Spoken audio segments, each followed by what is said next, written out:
dispensações. O Bernardo ele é um referencial no meio da teologia da libertação. Autor do filme Eles Estão no Meio de Nós, né? Que é assim, você que ainda não assistiu, vale a pena. E é um cara que tem representado essa luta, né, contra o racismo na Igreja Católica, ou mais especificamente falando na teologia da libertação, né? E por que eu chamei o Bernardo? Porque pouca gente sabe, mas não só na Igreja Católica, mas também na Igreja Protestante, tem uma força muito grande do marxismo sendo representado. E o Bernardo, se não me engano, foi pastor, né, Bernardo? Olha, quase. Bati na trave ali, viu? Mas assim, na prática eu fui. É, Entendi. é. Entendi. Bernardo, para quem está chegando agora, o que basicamente é a teologia da libertação? Uhum. Gabriel, primeiro, obrigado pelo convite. Boa noite a todo mundo aí. Ó, teologia da libertação nada mais é do que uma tentativa de pessoas dentro da igreja e fora também, né, de fazer com que a igreja seja mais uma instituição que contribua para o processo revolucionário. Sim, termos bem sucintos é isto, ou seja, como eles viram que não dá para destruir a igreja, nós mesmos católicos estamos há 2.000 anos tentando e não conseguimos, eles, eles viram que era melhor usar a igreja. Então, eles começam a mudar tudo, principalmente um jogo de linguagem.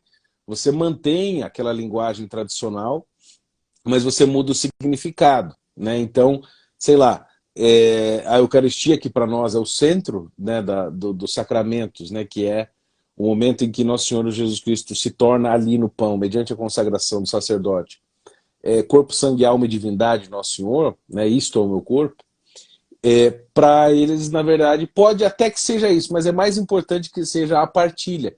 É o momento em que nós repartimos o pão, o fruto do trabalho humano, e a gente tem um momento de comunhão, vamos dizer assim, né? Então, não tem nada mais além do que isso. Ou seja, você olha, por exemplo, os questionamentos que eles fazem em relação à própria estrutura da igreja, né? Você pega até a igreja protestante evangélica mais simples, mais de bairro, que eu também já frequentei, ela tem uma hierarquia. Isso é muito claro, mesmo que não seja uma coisa formal, estabelecida, teologicamente justificada, ela tem sempre uma hierarquia, sempre vai ter o pastor, vai ter ali os diáconos ou ministros, como queira, cada comunidade tem um nome, né, o presbítero, etc. E vão ter aí os frequentadores, leigos, como queiram chamar, né? Então, a estrutura hierárquica da igreja é uma coisa que vem desde o primeiro século, desde a fundação, desde com Jesus, né? Ou seja, ele pega Pedro, os 12, os 72 e depois o resto, né? Era sempre foi essa estrutura, dizendo, não, essa é a igreja que objetiva o poder. Então a gente precisa ter uma igreja, sim, que seja ligada a Jesus, mas que a comunidade sozinha, mediante o voto, uma espécie de uma democracia participativa, tome as decisões. Então eles vão pegando cada coisa e vão tentando perverter o seu significado para que as ideias revolucionárias sejam de algum modo insufladas e aumentadas pela igreja, né? Então, por exemplo, agora a fome na campanha da fraternidade. Nossa, a fome é um assunto importante, a gente precisa combater a fome. Mas o que precisa fazer? Não, tem que ter uma agência reguladora do Estado, que regule a alimentação das pessoas. A gente precisa colocar mais imposto, precisa ter mais interferência estatal no agronegócio, precisa acabar com as exportações, precisa... Falei, bom, então isso não é um programa de matar a fome, isso é um programa de reorganização estatal. Então, não se está falando de fome, de combate à fome, se está usando a fome para se falar de conteúdo revolucionário, que essa é a minha denúncia, né? O modelo é basicamente o mesmo. Só que assim, onde que começa, basicamente? Ó, Gabriel, isso aqui, a partir desse episódio, começa a teologia da libertação a fomentar na Igreja Católica, principalmente no Brasil. Tem algum evento principal que no Brasil isso passa a se expandir? Tem. É um evento, na verdade, na América Latina que... Oi, desculpa. Ou no Brasil ou mundial, por assim dizer. Não, podemos dizer na América Latina que... Porque assim, essas ideias nascem na Europa, mas elas são, vamos dizer assim, experimentadas aqui na América Latina. São bispos da América Latina que se reuniram no que a gente chama de CELAM, com C, né? Que é a Conferência Episcopal Latino-Americana dos Bispos. E em 68 eles se reuniram, né? E depois do Concílio Vaticano II. Então eles fizeram essa reunião tentando impor, por assim dizer, a sua visão a respeito do concílio, que era a visão da opção preferencial pelos pobres. né? Então que os pobres seriam o centro e objeto da teologia, da igreja, dos sacramentos, da liturgia, de toda a construção dogmática, de etc. Tudo deveria centrar-se no pobre. Então o pobre substituiria o próprio Cristo, né? Ou seja, a figura do pobre. Então ali, vamos dizer, ali a gente pode dizer que é o nascedouro mesmo da coisa, né? Em 1968. No meio protestante, a gente tem, na década de 70, ali, 74, um evento organizado pelo Billy Graham, por incrível que pareça. O Billy Sim. Graham convoca uma espécie de conferência, a Conferência de Lausanne, né? E qual é a ideia do Billy Graham? O Billy Graham é muito bem intencionado. O Billy Graham nunca foi um comunista, né? O Billy Graham chegou a dizer que o comunismo era uma religião movida, dirigida pelo diabo, Sim. né? E qualquer pessoa, qualquer cristão que era adepto daquilo, estava em guerra contra o próprio Deus. E ele organiza a Conferência de Lausanne com a intenção de, num modelo dominacional, atrair o mundo inteiro, né? Líderes do mundo inteiro, para um fim de evangelizar, a evangelização global, por assim dizer. Só que nesse evento, o parceiro do Billy Graham era o John Stott, que é um teólogo também bastante conhecido no meio protestante, e ele chama uma aula e fala o seguinte: olha, a gente precisa ouvir não só a teologia com base no âmbito europeu, mas na América Latina, o que o japonês tem a dizer sobre esse aspecto teológico. E aí vem a influência de pessoas como René Padilha, que era um equatoriano. Para vocês é o Gustavo Gutierrez, né, que é peruano, tudo vem dessa área aí. E o Padilha, ele pega esse modelo, traz para a América do Sul e ele subverte a teologia. Então, vamos entender o conceito. A pregação da cruz, ela tem uma finalidade: redenção e livrar o homem do pecado, por assim dizer. Eles tiram o processo da salvação e falam: mas espera aí, vamos entender o conceito político da crucificação? E Jesus era um periférico. Jesus era um cara. Aí começa a aplicar minoria sobre um aspecto que é puramente teológico e começa a subverter. Então, teólogos brasileiros, como o próprio Ricardo Gondim, que é um desse meio também, chega a dizer o seguinte: olha, não faz sentido pregar uma teologia europeia, discutir se a salvação é por predestinação, a soteriologia seja lá qual for, se Calvino estava certo, se Armínio, se Deus existe ou não. A gente tem que trazer o contexto sul-americano. E qual é o contexto sul-americano? Não faz sentido pregar, servir a Deus e passar fome. Não faz sentido pregar, servir a Deus e continuar a lavar o chão da fábrica. Então ele subverte o conceito bíblico para aplicar a ideia do seguinte: olha, o evangelho, o cristão peca não é porque ele tem o que vocês católicos chamariam de natureza pecaminosa, e aí tem a depravação total, mas do meio protestante, mas é porque é um oprimido. E aí é suco de Marx, né? É puro suco de marxismo. E aí, qual a influência, Bernardo, mais forte a nível de Brasil, na atualidade, você acha que traz esse conceito da teologia da libertação? Olha, Gabriel, é o seguinte: eu acho que antes de falar sobre a figura, eu acho que é importante fazer uma observação aqui, que é a seguinte: a teologia da libertação, ela toma corpo e se estabiliza, cresce, torna-se conhecida, etc., no meio católico, mas ela é uma amálgama também da teologia protestante. Claro, liberal, errada, etc. e tal, mas por exemplo, ela tem muito de Kant, que era evangélico, né? Principalmente nas suas observações muito erradas a respeito do conhecimento humano. Ela tem muito do Rudolf Bultmann, também no processo todo de demitologização das escrituras, né, da figura de Jesus, essa cisão que fizeram entre Jesus da fé, né, o Jesus que nós cremos, e o Jesus que era o Jesus verdadeiro da história, né? Ela tem muito do próprio Rubem Alves, né, que era pastor presbiteriano e depois apostatou, etc., abandonou a fé, né? Mas o interessante nessa história... sim, tem um outro importante que eu esqueci de mencionar, que também era presbiteriano, que era o... Ariovaldo Ramos?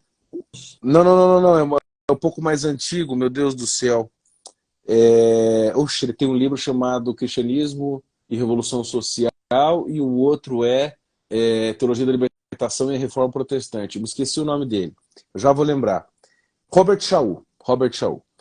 O Robert Shaw escreveu um livro nos anos 50, veja só, Teologia da Libertação começo dos anos 70. Ele escreveu um livro nos anos 52, por aí, 3, chamado Cristianismo e Revolução Social. em que ele via assim, bom, a União Soviética tem os seus problemas, é uma burocracia muito pesada, cometeu certos crimes, etc., mas ela tem muito a nos ensinar. Então, se a gente aparar as arestas, a União Soviética é um negócio maravilhoso. E diz que os cristãos da época deveriam aprender com ela. Ele é brasileiro, tá? Quer dizer, não é brasileiro, mas é radicado no Brasil.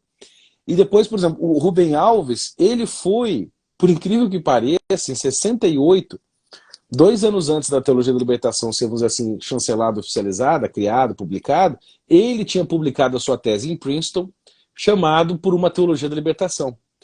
Só que, na época, ele conta isso na sua biografia, o Rubem Alves, ele tinha como um dos seus orientadores um adepto da teologia do Jürgen Moltmann, que também é outro que influenciou a Teologia da Libertação. E aí o orientador disse, olha, essa teologia da libertação ninguém conhece, está na moda a teologia da esperança, baseada em Ernest Bloch, Heidegger e tal. Aí ele falou, bom, então vamos mudar o título, mantém a mesma coisa, a gente muda o título aqui e chama-se Por uma Teologia da Esperança. Só que isso deu um problemaço com ele teve muita rixa com tipos importantes da teologia da libertação hoje no Brasil, que era a sua pergunta, como, por exemplo, o Frei Beto e o Leonardo Boff, né? O próprio Hugo Asman e o Clodovis Boff, irmão do Leonardo Boff, que é um caso à parte, ele teve rixa com esse pessoal porque eles queriam dizer, não, nós criamos, mas daí ele disse, não, mas eu criei o nome primeiro, eles tiveram uma rixa, discutiram muito no começo, brigaram e tal, mas ao final eles acabaram colaborando entre si, isso aí que tá. Ela nasce no meio com a junção de ideias protestantes católicas totalmente erradas, né? E aí ela vai para o meio católico, depois eles se juntam nos anos 70, bem essa época do Pacto de Lausanne, aí, 73, 74, eles se juntam para criar um grupo, seria interessante até você pesquisar isso, chamado Grupo de Emaús, que é um grupo, uma espécie de think tank de teólogos, protestantes e católicos, na época de alto calibre, comparado aos teólogos de hoje, são alto calibre, né? Comparado a Cesareu Valdo Ramos, esses patetas aí, era de alto calibre.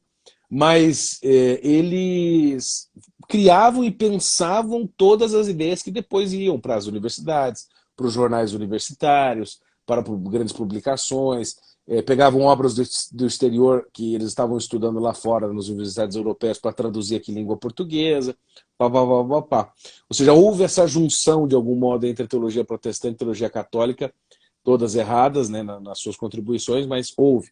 E hoje eu não tenho dúvida que, em certos aspectos, como a teologia da libertação é um movimento político, a figura política talvez mais importante seja o próprio Frei Beto, por uma série de razões que eu poderia dar, e o Leonardo Boff nem tanto pela sua,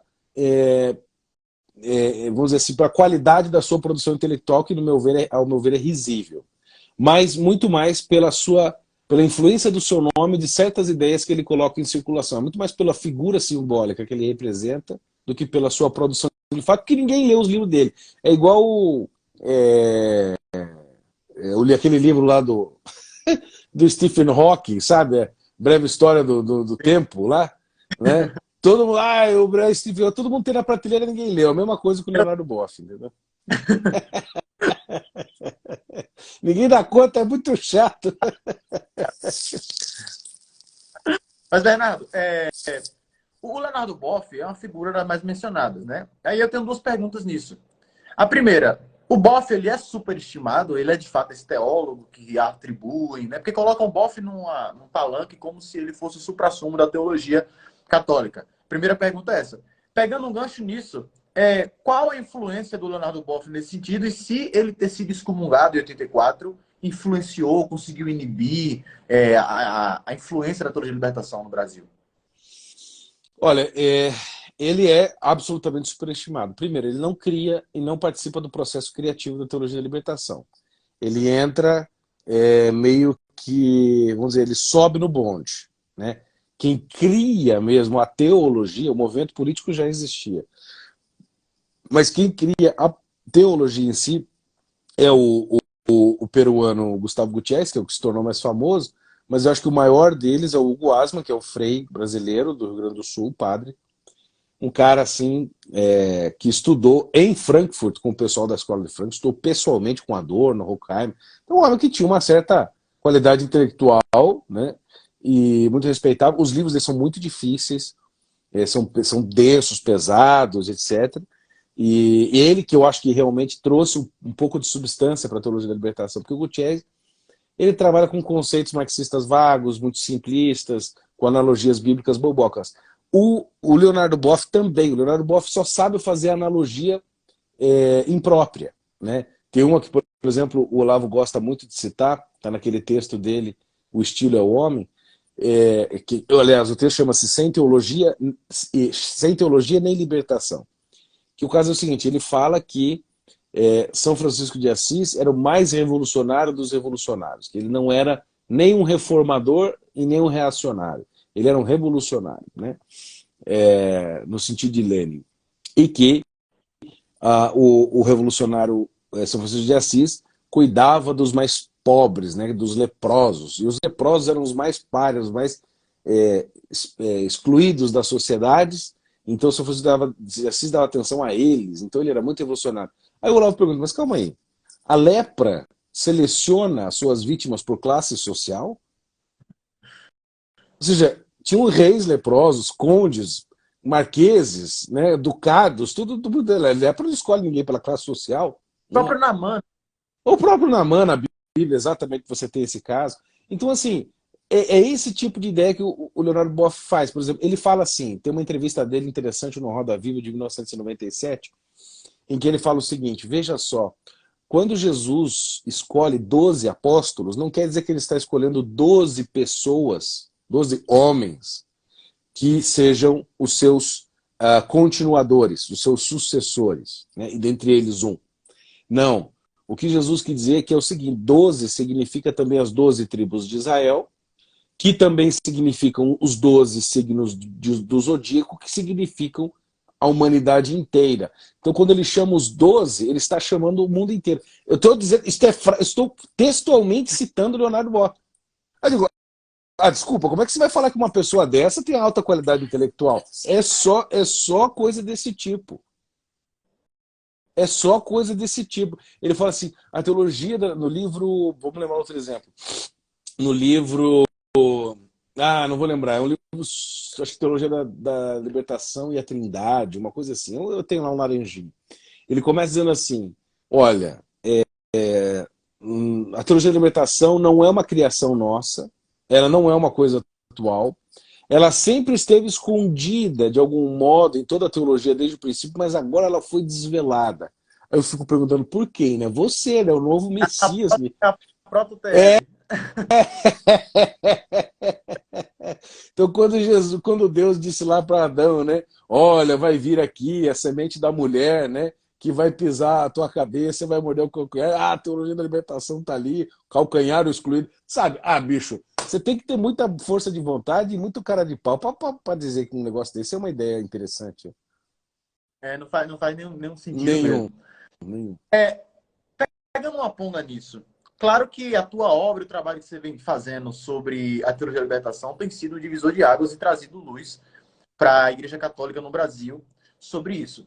Mas, além do trabalho que você vem fazendo, qual que foi assim que se denomina o despertar? Porque hoje se fala bastante sobre isso, né? Hoje se comunica bastante sobre isso.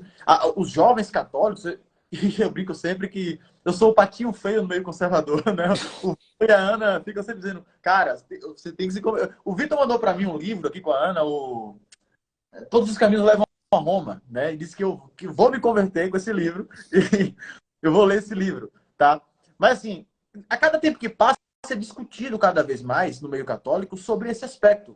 O que é que você acha que deve esse despertar no meio católico? Olha, eu não posso ver nada mais do que a providência, Gabriel, porque assim, eu viajo muito o mundo, conheço muitas pessoas de outros países, converso muito com elas, e eu não consigo ver na mesma proporção, na mesma qualidade, o despertar que há no Brasil, no meio católico, principalmente entre os jovens. Porque há uma espécie de cansaço dessa roda que gira, sabe? Aquela roda de boi. É sempre, ninguém aguenta mais isso. Isso, olha, aconteceu comigo. Eu já conhecia a teologia da libertação antes, porque eu estudei numa universidade própria da teologia da missão integral, né? Aqui em Londrina, na Sul-Americana. Tive aula com os abatieros, com todo esse povo aí, né? E aliás, tem uma história engraçada que eu posso contar aqui dele, né? E depois eu conto. Mas daí, assim, eu já tinha contato. Quando eu entro na igreja católica, me converto e tal, eu falei, bom, agora eu vou encontrar a igreja de São Roberto Bellarmine, de Santa Teresa d'Ávila, de São Tomás, de Santo Agostinho, a igreja dos grandes gênios da humanidade. E eu entro aqui, eu vejo cada bobagem e falo, não é possível que isso ficou desse jeito, né? Mas daí começo a ser convidado para grupos, mas, cara, você não imagina os lugares, assim, mais recônditos, as coisas mais isoladas, buracos mesmo, assim. Eu conheço o interior do Rio de Janeiro, por influência desses grupos que me chamam para dar aula, né? Então há um pulular de grupos no Brasil inteiro, uma coisa que ninguém está organizando. Assim, ninguém visível, né? Está organizando esses grupos de pessoas que estão querendo rezar, estudar e defender a fé. Estão querendo ser santos. Eu falo, porra, que coisa mais linda.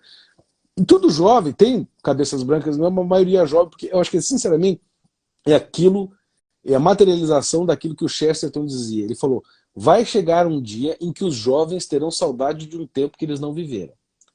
E eu vivo isso, saudade de um tempo que eu não vivi. Como eu queria ter vivido numa qualidade, por assim dizer, de igreja de outrora. Mas hoje, cara, eu me deparo uns anos atrás, estava num evento no Rio de Janeiro, quando eu me deparo, eu estava no meio de uma roda com um monte de jovens conversando em latim. Falei, mas desculpa eu fazer um palavrão aqui, mas que caralho, tem jovens falando em latim no Rio de Janeiro? Digo, se isso aqui não é uma prova do fogo do Espírito Santo, isso aqui não é o novo Pentecostes, eu não sei o que é. Então, discutindo alta filosofia, categorias do ser, discutindo as minúcias da alma humana, não sei o quê. Coisa mais linda, dando aula sobre coisas importantíssimas. Eu falei, rapaz, olha, o meu público não é tão jovem assim, o público é dos 35 para cima, que os jovens às vezes não se interessa tanto nessa coisa, talvez um conteúdo mais pesado, ou coisa assim que eu dou, né? Mas muitos e muitos se interessam, muitos se convertem, muitos abandonam a loucura, etc. Eu vejo porque é cansaço dessa falta de vivacidade intelectual. Porque a produção e a vida intelectual é uma coisa natural do ser humano. O Ortega y Gasset diz, o filosofar é próprio do ser humano, é essencial do ser humano, né? A filosofia só não morreu no século XIX, com aquelas besteiras de Nietzsche, Darwin, Freud, aquela porcariada toda, porque é próprio do ser humano, senão tinha morrido, né? O pensar, né? Digo, não só a filosofia, mas a teologia também, né? Porque trabalha com coisas filosóficas.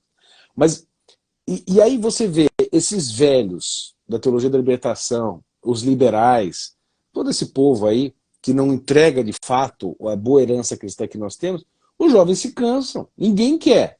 Cara, eu tenho na minha casa aqui toda quinta-feira entre 50 e 70 jovens que vêm ter aula comigo, tudo molecada, entre 17 e 20 e poucos anos, que vêm ter aula. Nós estamos agora trabalhando, nós vamos ter 3 aulas, eu já dei a primeira, só sobre o argumento moral a respeito como evidência para a existência de Deus. Cara, trabalhando negócio sério, antropologia, metafísica, coisa.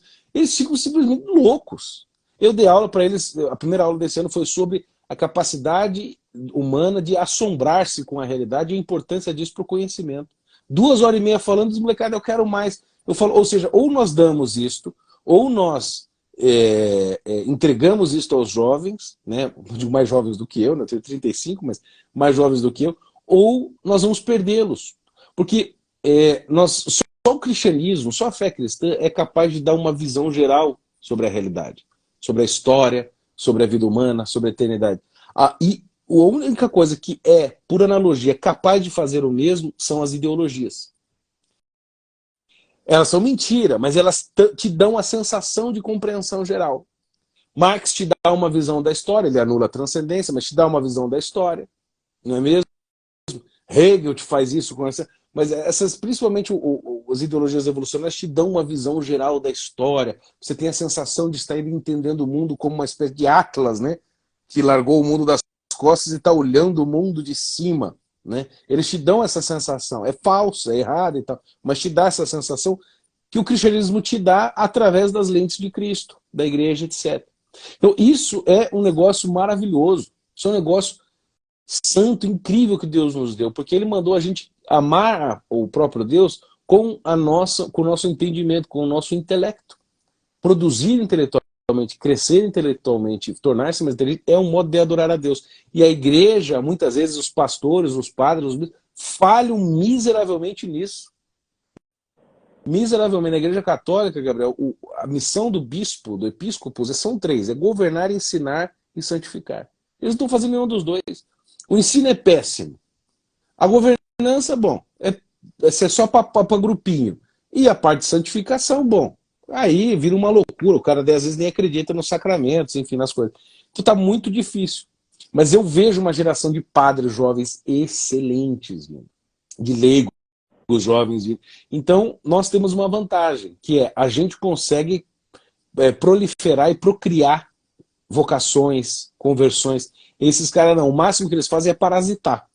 Então o que nós precisamos é criar tutano intelectual, tutano, vamos dizer assim, de corpos de defesa contra essas malandragens e picaretagens intelectuais, teológicas, para evitar que esses jovens e seus amigos sejam cooptados por esses demônios, né? Ou seja, nós temos que dar vivacidade, energia pensante para essas pessoas. É tão bom ver a molecada assim explodindo, querendo aprender, né? Então hoje mesmo estava lá lendo Ortega y Gasset com um aluno sobre o que é filosofia. Puta, que coisa maravilhosa, cara. Isso é um sonho. O filósofo ele tem que falar de si, né? Ele tem que falar do que ele sente, do que ele vive, porque senão se ele não crê na filosofia aqui, não faz sentido a filosofia dele. Exato, esse cara não acredita em nada. Eles fazem assim, eles falam no gabinete um negócio, quando eles saem dali... É bizarro. No nosso meio protestante, o negócio foi mais silencioso, por incrível que pareça. Foi. Porque acredito que quando houve... quando o Boff é excomungado, por que o Boff foi excomungado? Isso começa a gerar um burburinho. E a Igreja Católica tem a vantagem, né, que o pontífice ele dá a palavra e aí pronto. Né? Então, se o Papa falou que aquilo está errado, eu não concordo, não importa, está falado. Né? No meio protestante, é mais aberto. Então, era silencioso, o pessoal estava vivendo uma teologia marxista sem perceber, foi aos poucos, até que em 2016, com o impeachment da Dilma, começa a bancada evangélica ali, todo mundo, e o Ariovaldo Ramos cai na besteira de fomentar a galera para fazer uma nota de repúdio, né? Dizer que em defesa da democracia, né, a teologia missão integral vai contra o golpe. E aí o cara que... Como assim o golpe? Se o Lula... E aí, assim, o Brasil estava separado, o Lula bandido, aquela coisa toda. Como é que um pastor referenciado como era Ariovaldo Ramos, para muitos, né? Nunca me desceu, mas para muitos era tratado como se fosse um deus, né? Como é que esse cara tá indo a favor disso? E começou agora uma briga política. E as pessoas começaram a entender porque boa parte dos pastores abandonaram a TMI. A grande parte ficou ali um meio gato pingado, né? Então você tem um silêncio de 2016 até 22. Pouca gente sabe, mas um dos nomes mais cotados para ser o vice do Lula foi o Ariovaldo. O Ariovaldo chegou a ser cotado para ser o representante da igreja evangélica, né? E quando volta a discussão sobre a igreja evangélica traz esse aspecto, começa a aparecer aberrações, como Leonardo Gonçalves com Ivone Gebara, por exemplo, que você conhece bastante, dizendo que Deus ele não tem gênero. Então, se Deus não tem gênero, Deus pode ser gay, pode ser trans, Deus pode ser lésbica, porque ele é neutro, né? Neutri, para ser inclusive. É Deuse. Deuse. Não, você não sabe. Diga, termina. Não, é basicamente isso. Foi silencioso, mas aí quando também cooptou, a massa evangélica, ela tá mais à direita, né? Seja lá qual for o espectro, de certa forma. Pode falar. O Ariovaldo Ramos é um tipo interessante, porque como eu circulava nas altas rodas do meio evangélico do Brasil, eu tive algumas oportunidades de conhecê-lo, né? E até de tomar café com ele, sempre com o Apple Watch do ano, tá? Sempre com o iPhone último que tinha lançado, tênis caro. E uma das coisas que me fez assim olhar pro cara e falar, esse cara é um pilantra, porque eu o admirava, tá? Eu falei, esse cara é um pilantra, malandro, safado, na minha impressão. Por quê? Ele, não, porque nós temos que cuidar, porque o evangelho social, o pacto de Lausanne, toda aquela história, né? Nós somos numa churrascaria aqui em Londrina, que é terra do gado, né? Então tem muito lugar bem bom de churrasco. Levamos ele na melhor churrascaria, eu com um pastor e tal. Bicho, o cara, do começo ao fim, maltratou o garçom igual cachorro. Falei, olha, pra mim, quem trata garçom mal, merecia levar um tiro.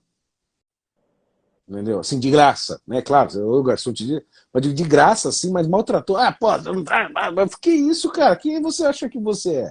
Aí eu falei, esse cara é um pilantra, ele não prega na coisa mais simples, que você, assim, a educação de casa, isso assim, sabe? Você não precisa fazer reflexão teológica para respeitar um garçom, para respeitar alguém.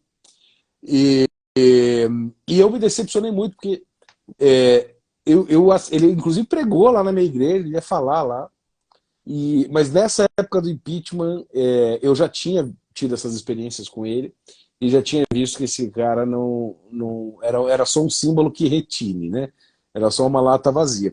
E, inclusive, bom que você o mencionou, que eu até trouxe esse vídeo aqui maravilhoso para a gente mostrar para as pessoas, para elas conhecerem quem é o Ariovaldo Ramos. Posso botar Claro, aqui? fica à vontade. Aí. E aí a primeira pergunta que a gente tem de fazer que óculos que a teologia da missão integral deveria usar. Olha lá.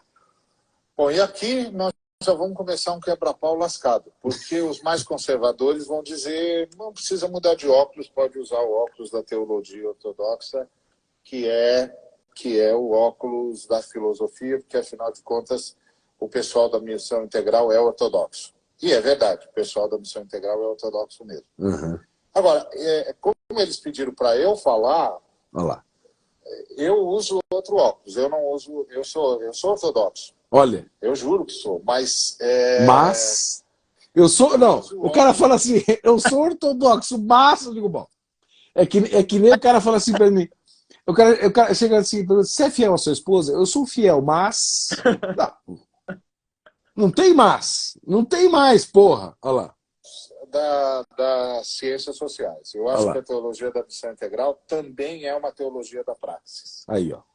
E o que é uma teologia da praxis? Uma teologia que tem como objetivo entender o que está acontecendo e propor a transformação.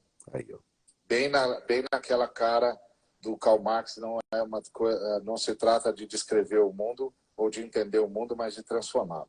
Então, eu penso que a teologia da missão integral também é uma teologia da praxis. Ela é uma teologia ortodoxa porque ela não mexe, por exemplo, na bibliologia. Ela não fica dizendo a Bíblia é assim, a Bíblia é... Não, a Bíblia Como é a não? palavra de Deus. Pronto. É o legado de Deus, é o legado da igreja para a história. Pronto. A Bíblia é a palavra de Deus. Ela também não fica mexendo com a questão soteriológica. A soteriologia é isso aí mesmo. Jesus Cristo é o mediador, a morte dele é vicária. Quem não passar por Jesus Cristo não vai nascer de novo, e ponto final.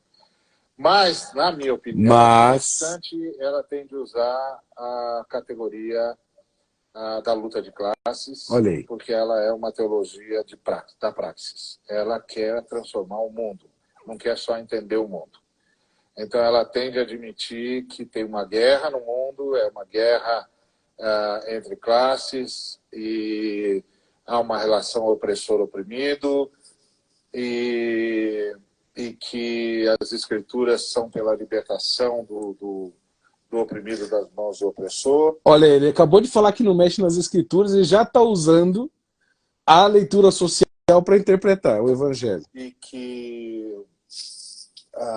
os meios de produção têm fim social, a meta é a justiça, a meta é a equidade, a meta é a igualdade. Como disse o apóstolo Paulo, aquele que colheu demais não acumula, o que colheu de menos não passa necessidade.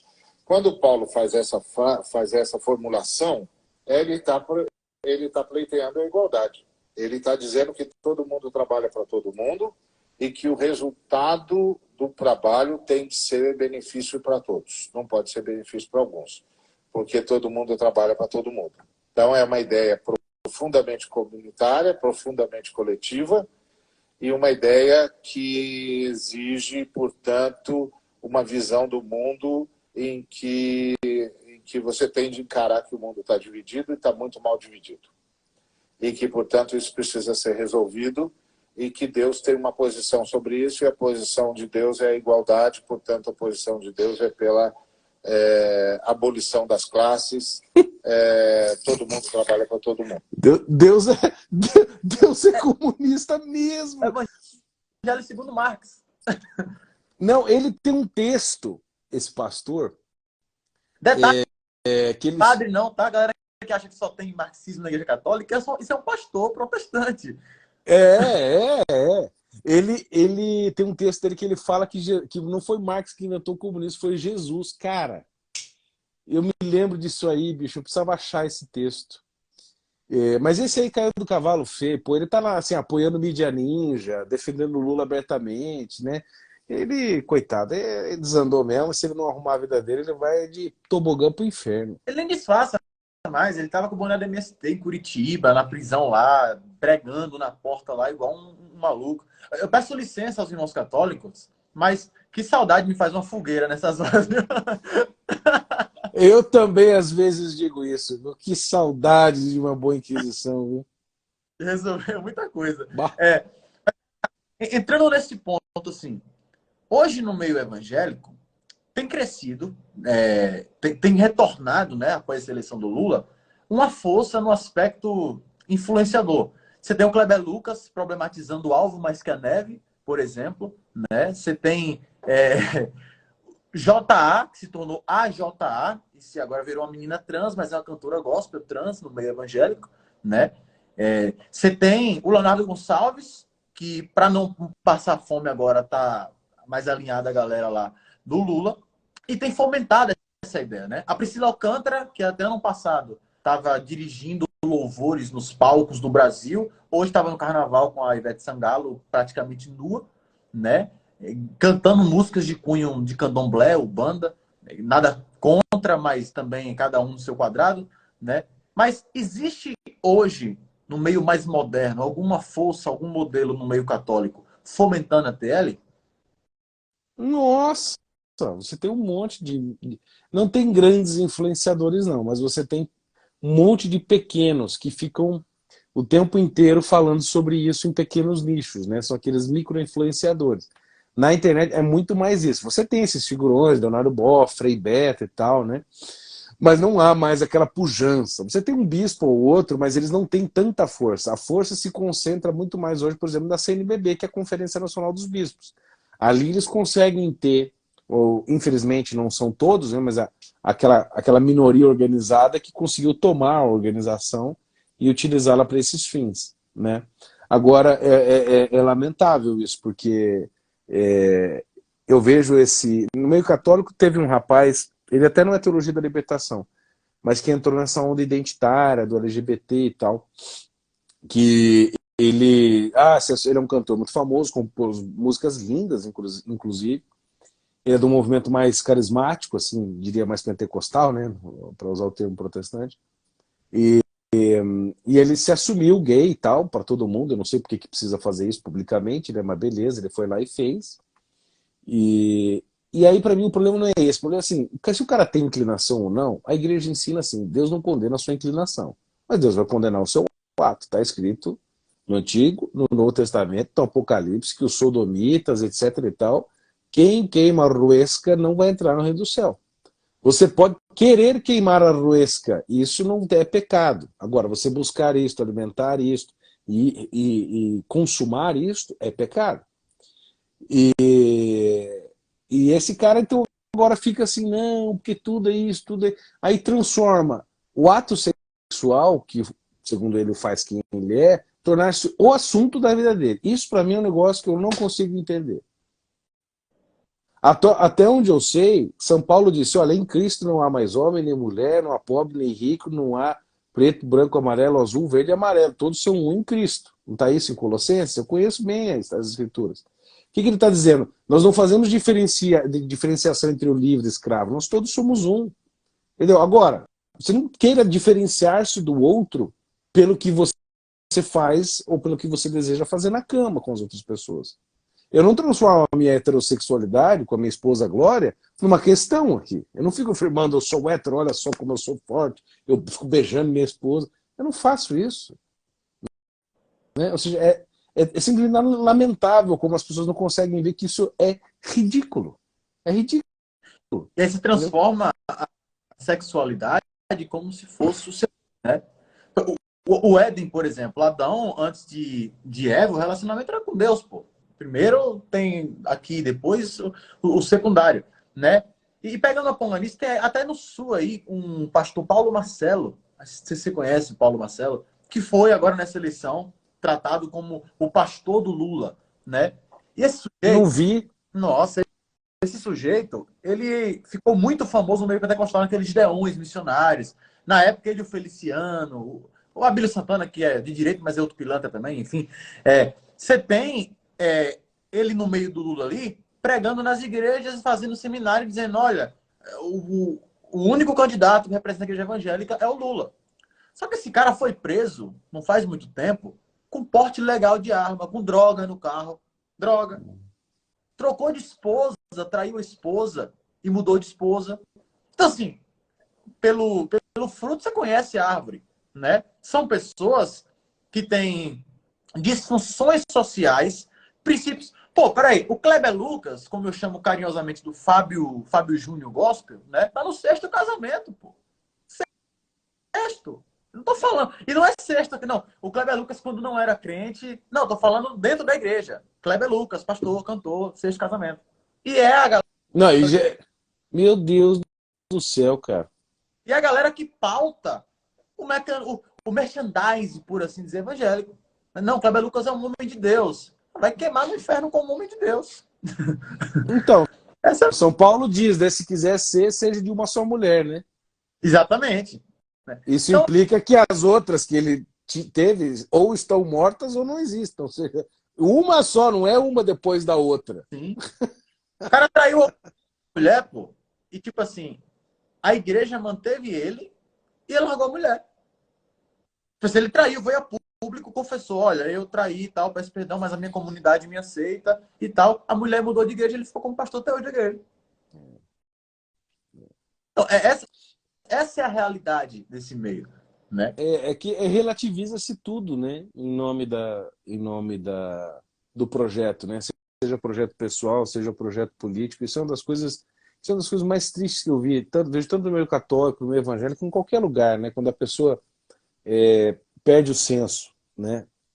Fica ridículo, é o que eu digo. A pessoa perde o senso do ridículo, Gabriel.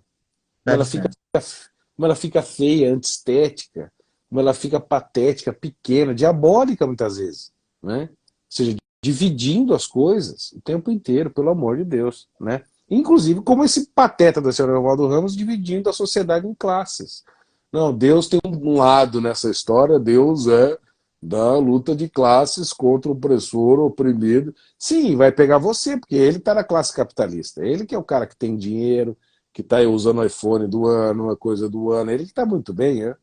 Olavo que dizia, conheço um teólogo comunista no Brasil que não morreu com rabo cheio de dinheiro, esbanjando toda propaganda, idealismo, mas na prática são os principais, a verdadeira elite, né? Por assim dizer.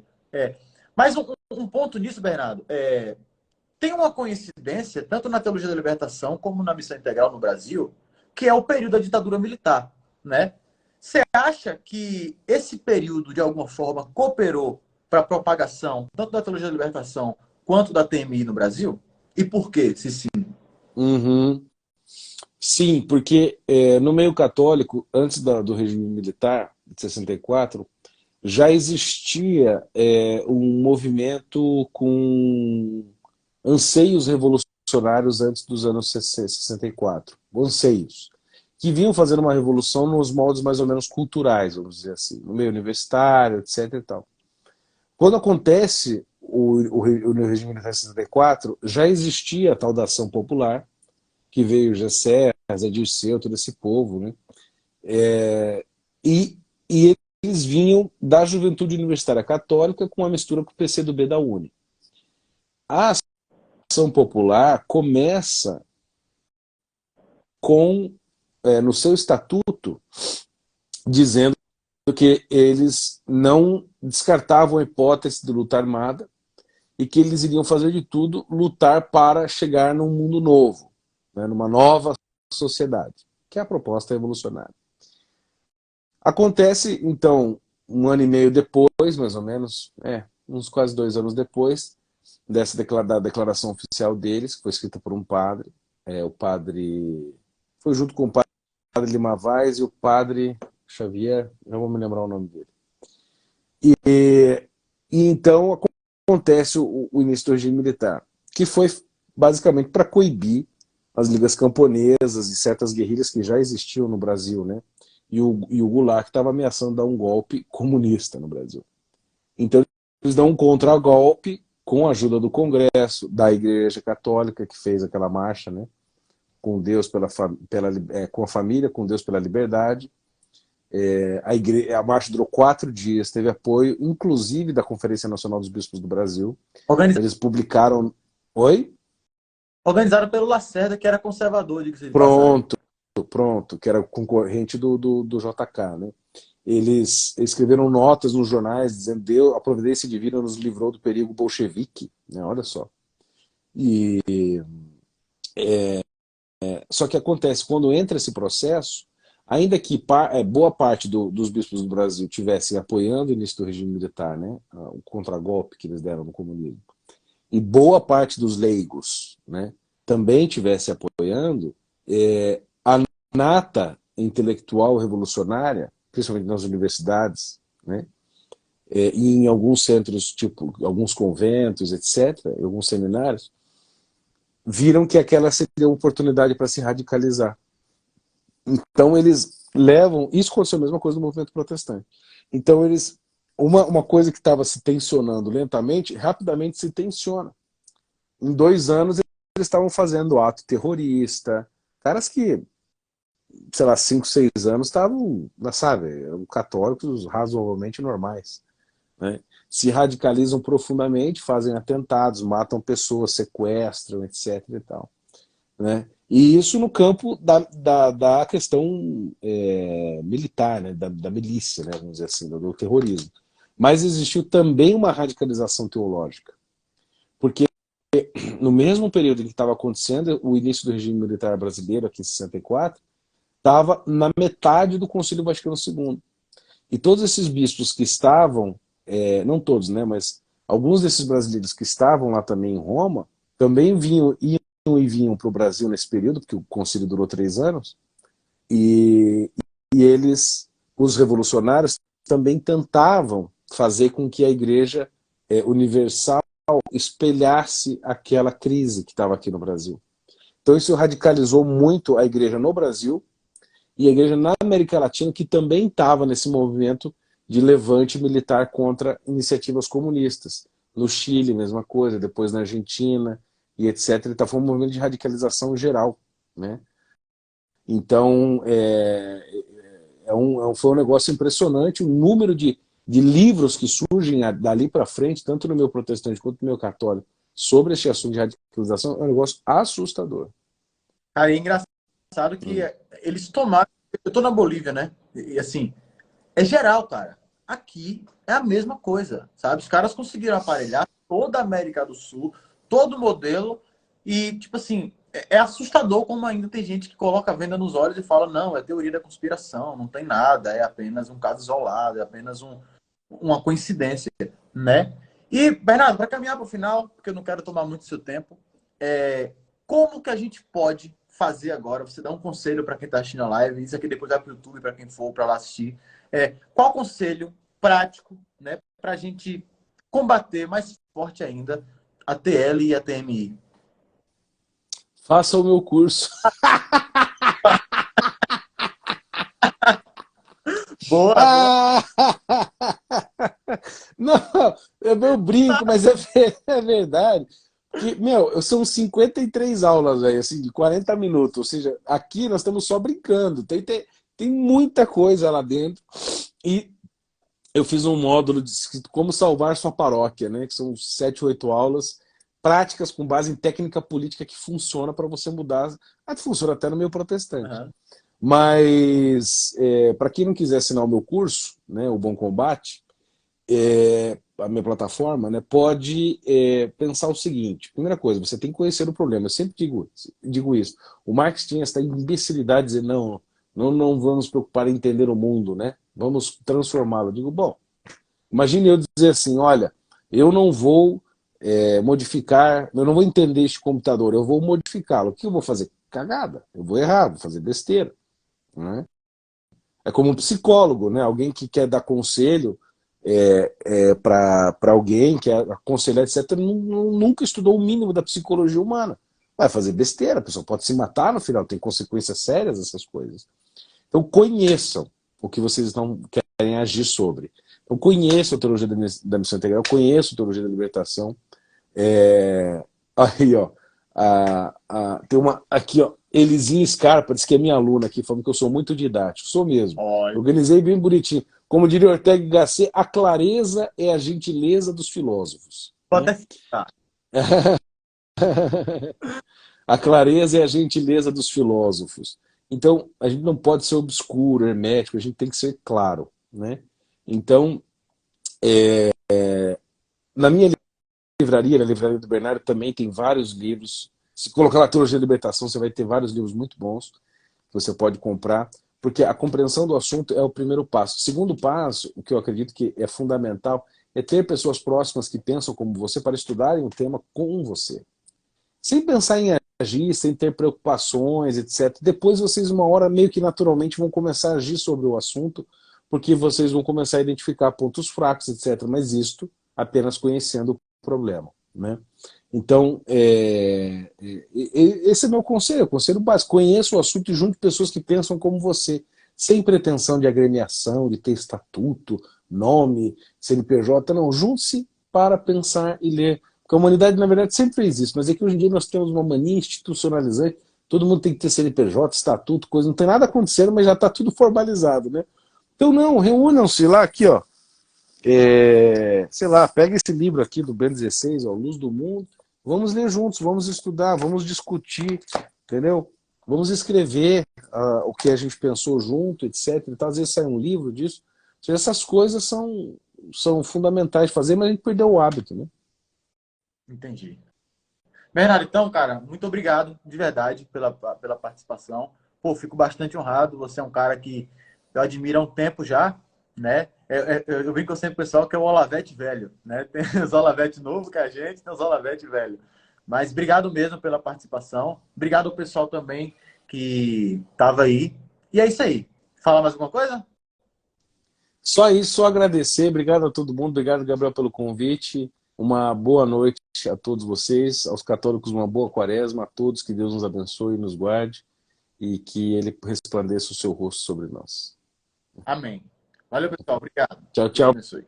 pessoal. Fiquem bem.